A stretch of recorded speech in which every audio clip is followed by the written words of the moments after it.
Bonjour, Quentin de Peugeot Abranges. Donc, on se retrouve aujourd'hui à l'intérieur de la BMW que je vous ai présentée il y a quelques minutes. On va pouvoir retrouver donc je vais vous expliquer aujourd'hui donc les fonctionnalités un peu plus en détail. On va retrouver donc la navigation que je vous ai précisé un petit peu plus tôt. Donc, on décale le bouton et on l'allume. À cet instant-là, vous allez retrouver les différents paramètres. Donc, vous allez avoir le choix de prendre une nouvelle destination que vous configurez vous-même. Donc, on fait nouvelle destination. Et donc là, on va pouvoir gérer, hop, juste ici, les paramètres. Donc par exemple, la ville. Actuellement, il est réglé sur Lons-Saunier puisque c'est la dernière adresse qui a été utilisée. Mais on va pouvoir donc la choisir nous-mêmes en sélectionnant par exemple une autre ville. Donc avec le joystick que vous avez au centre, vous allez pouvoir régler la lettre. Il suffit de cliquer dessus à chaque fois.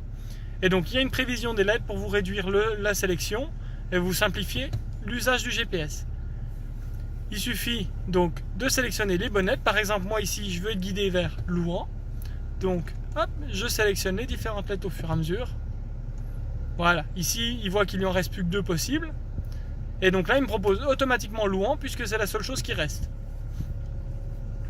Voilà, donc je sélectionne. Je vais sélectionner ensuite une rue. Donc par exemple, on va pouvoir mettre... voilà. Ici, vous voyez, on retrouve toutes les rues qui sont prédéfinies. Et on va pouvoir sélectionner par exemple l'allée des Iris par exemple.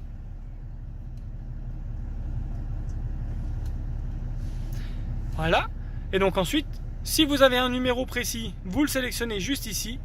Si vous souhaitez démarrer le guidage dans cette position-là, on met démarrer guidage. Il évitera les autoroutes si on n'a pas besoin d'y passer. S'il peut le faire plutôt. Et donc ensuite, il suffit de patienter et il vous charge la carte. Sur la partie gauche, vous retrouvez le trait avec le guidage exact et donc votre position. Et sur la partie droite, vous retrouvez la flèche qui vous dirige au niveau du sens dans lequel vous devez tourner par rapport donc à la boussole. Et vous allez avoir tout en bas à droite la distance avant de devoir faire cette manœuvre. Au niveau du GPS, ça va être tout. Il suffira uniquement de définir les adresses dans celles que vous avez l'habitude d'utiliser. Et pour utiliser GPS au plus simple. Voilà, je pense vous avoir expliqué le fonctionnement au plus clair. Si vous avez une quelconque question, n'hésitez pas à me contacter. Mon numéro est dans la description. Je vous souhaite une bonne journée. Je vous dis à bientôt en concession. Merci, au revoir.